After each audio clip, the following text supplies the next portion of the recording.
1984, por George Orwell, parte 92. Pero no era aquella jugada acertada, porque sin quererlo le flotó en la memoria un recuerdo. Vio una habitación iluminada por la luz de una vela con una gran cama de madera clara y él, un chico de 9 o 10 años, que estaba sentado en el suelo, agitando un cubilete de dados y riéndose excitado. Su madre estaba sentada frente a él y también se reía. Aquello debió de ocurrir un mes antes de desaparecer ella. Fueron unos momentos de reconciliación en que Winston no sentía aquel hambre imperiosa y le había vuelto temporalmente el cariño por su madre. Recordaba bien aquel día, un día húmedo de lluvia continua. El agua chorreaba monótona por los cristales de las ventanas y la luz del interior era demasiado débil para leer. El aburrimiento de los dos niños en la triste habitación era insoportable. Winston gimoteaba, pedía inútilmente que le dieran de comer. Recorría la habitación revolviéndolo todo y dando patadas hasta que los vecinos tuvieron que protestar. Mientras su hermanita lloraba sin parar. Al final le dijo su madre: «Sé bueno y te compraré un juguete». Sí, un juguete precioso que te gustará mucho. Y había salido a pesar de la lluvia para ir a unos almacenes que estaban abiertos a esa hora y volvió con una caja de cartón conteniendo el juguete llamado de las serpientes y escaleras. Era muy modesto. El cartón estaba rasgado y los pequeños dados de madera tan mal cortados que apenas se sostenían. Winston recordaba el olor de humedad del cartón. Había mirado el juego de mal humor. No le interesaba gran cosa. Pero entonces su madre encendió una vela y se sentaron en el suelo a jugar. Jugaron 8 veces, ganando 4 cada uno. La hermanita, demasiado pequeña para comprender de qué trataba el juego, miraba y se reía porque los veía reír a ellos.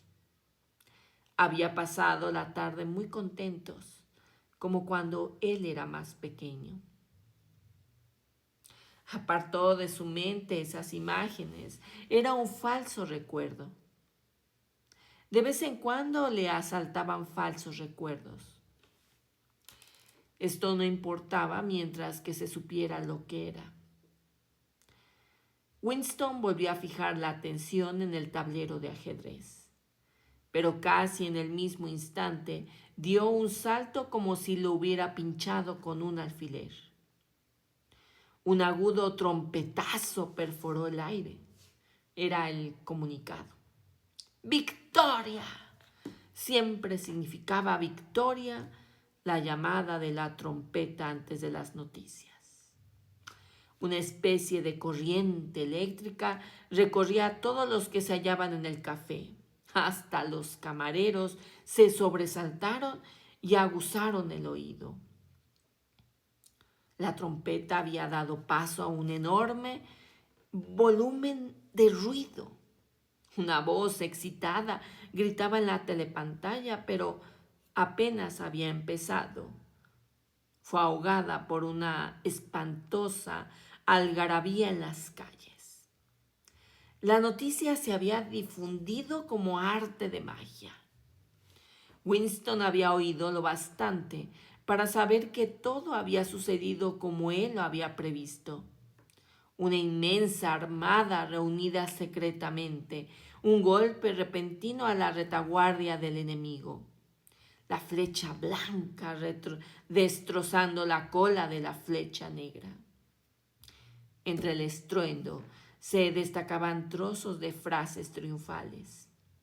Amplia maniobra estratégica, perfecta coordinación, tremenda derrota, 500.000 de prisioneros, completa desmoralización.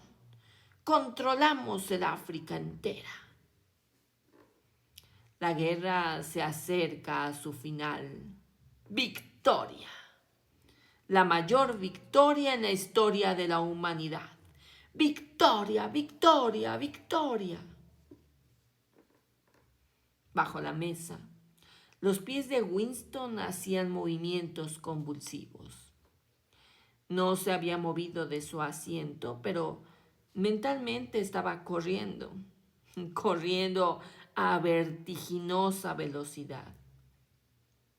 Se mezclaba con la multitud, gritaba hasta ensordecer. Volvió a mirar el retrato del Gran Hermano. Aquel era el coloso que dominaba el mundo, la roca contra la cual se estrellaban en vano las hordas asiáticas. Recordó que solo hacía 10 minutos. Sí, 10 minutos tan solo. Todavía se equivocaba su corazón al dudar si las noticias del frente serían de victoria o de derrota. Era más que un ejército eurasiático lo que había aparecido.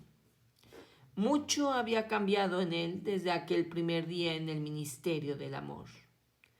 Pero hasta ahora no se había producido la cicatrización final e indispensable, el cambio salvador. La voz de la telepantalla seguía enumerando el botín, la matanza, los prisioneros, pero la gritería callejera había amainado un poco. Los camareros volvieron a su trabajo. Uno de ellos se acercó con la botella de ginebra. Winston, sumergido en su feliz ensueño, no prestó atención mientras le llenaban el vaso. Ya no se veía corriendo ni gritando, sino de regreso al Ministerio del Amor. Con todo olvidado, con el alma blanca como la nieve. Estaba confesándolo todo en un proceso público, comprometido a todos. Marchaba por un claro pasillo con la sensación de andar al sol y un guardia armado lo seguía. La bala tan esperada penetraba por fin en su cerebro. Contempló el enorme rostro. Le había costado 40 años saber qué clase de sonrisa era aquella oculta bajo el bigote negro. Qué cruel e inútil incomprensión. Qué tosudez la suya exilándose a sí mismo de aquel corazón amante. 2 lágrimas perfumadas de ginebra le resbalaron por las mejillas. Pero ya todo estaba arreglado. Todo alcanzaba la perfección. La lucha había terminado. Se había vencido a sí mismo definitivamente. Amaba al Gran Hermano. Fin del libro. Apéndice. Los principios de Neolengua.